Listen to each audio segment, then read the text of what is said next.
This is hole 14, which we've stretched out to about 560 yards. The longer hitters will be able to go for it in 2. A shorter hitter or an errant tee shot that's going to require some strategy on a layup. But if you look out on the right-hand side, just short of the pine trees, there is a fairway bunker at about 300 yards. So the wind, predominant wind here, blows left to right.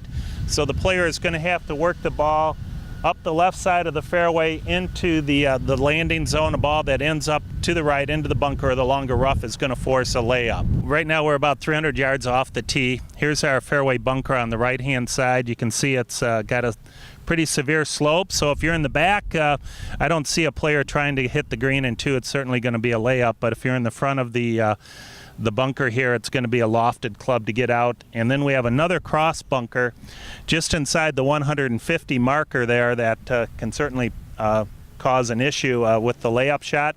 It's a very demanding layup shot because we have the penalty area to the left of the fairway and short.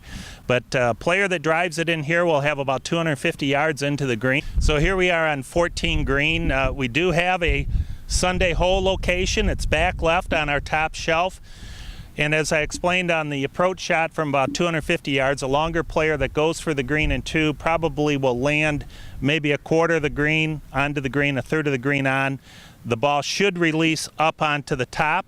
But a player that has to lay up is probably going to lay up to his favorite yardage. Some are 80 yards, some are 90, some are 100. And if they put too much spin on the golf ball and they just get it up here and spin it, this is a very sloped back to front green, and that ball is really going to spin back, and depending on the speed of the green, I could see ball spinning back all the way into the water, much like 15 at Augusta when they're hitting those short wedges in there and they spin it back in that penalty area.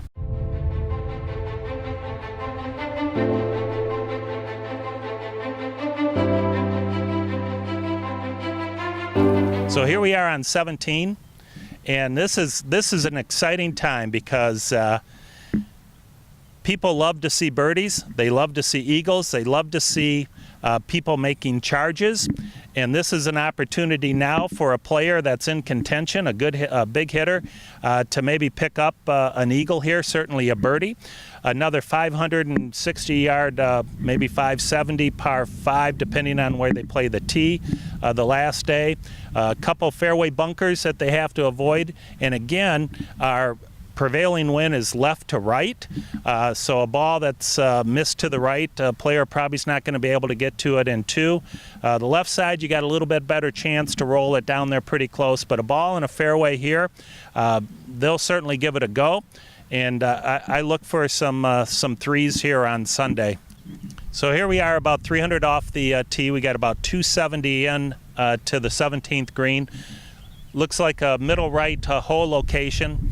This is going to be an exciting time come Sunday afternoon. The green will be ringed with spectators. You can see the build out going in right now. It's going to be thousands of people here looking for a player to make a charge. The ball can certainly be rolled up onto the green here, so even a medium hitter will have the opportunity to reach this green in 2. Probably your shorter hitters will hit it down to within about 50 yards and have to try to pitch it to make birdie, but the longer hitters certainly go at it, maybe even with an iron. So here we are just short of our 17th green, just 20 yards or so. As you can see, it's a run-up area. You'll see a lot of balls, especially as firm as our fairways will be for the tournament. The players will barely be able to run the ball up onto the green here, much like if you think about a British Open. You'll see guys really rolling the ball up here. The spectators around the area, again, are going to have a couple thousand people in here. It's going to be an exciting time watching these balls roll up onto this green and have people have that opportunity for an eagle, which can jumpstart their round or put them back into contention, give them an opportunity for the lead, move up the leaderboard. It's going to be a really exciting hole come Sunday afternoon.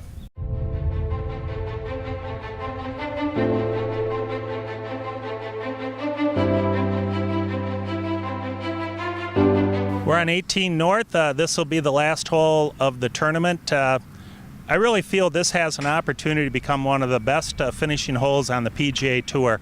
This is the only hole that the players will play downwind if we have our traditional west wind. It's about 460-yard par 4, 3 fairway bunkers, 2 on the right, 1 on the left, and then we have a Donald Ross drainage ditch down the left side that's a penalty area.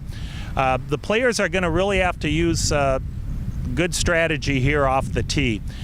Most players, I think, will probably hit a 3-wood off the tee because the driver will bring the 2 right-hand bunkers into play. A good 3-wood off the tee will probably leave them about 170 yards into the green, and that's where the fun begins. And if the player hits it at the 2 right-hand bunkers and can't spin the ball much, there's an opportunity to go in those, and now you're into a shot out of that bunker to a very difficult green. It's not going to be an easy play for him. So here we are in the middle of the fairway of 18, about 175 yards to the hole. And we do have a Sunday hole location. It's a back right hole location today. This is where I hope it is on Sunday because this is going to be really exciting for the players. Very challenging shot. Just short of the green, I'm sorry, just short of the hole, we have our own Valley of the Sin, much like 18 at St. Andrews, that a ball that doesn't reach its intended distance is going to funnel into that valley and roll off short right of the green and then have a very difficult pitch. And what will be interesting to see is how different players will play this shot come Sunday. You know, the world's number 2, Dustin Johnson's committed. He's in contention. He's going to play it a lot different than, let's say, Joey Garber, the pride of Petoskey, Michigan, or Brian Stewart, the pride of Jackson, still trying to keep their tour cards. I see Dustin going full bore for the hole.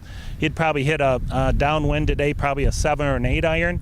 You know, where Joey or Brian may play the hole a little differently. They're concerned about FedEx points. They may take that bogey out of play and play a little bit more conservatively to the left and just try to get par and get out of here.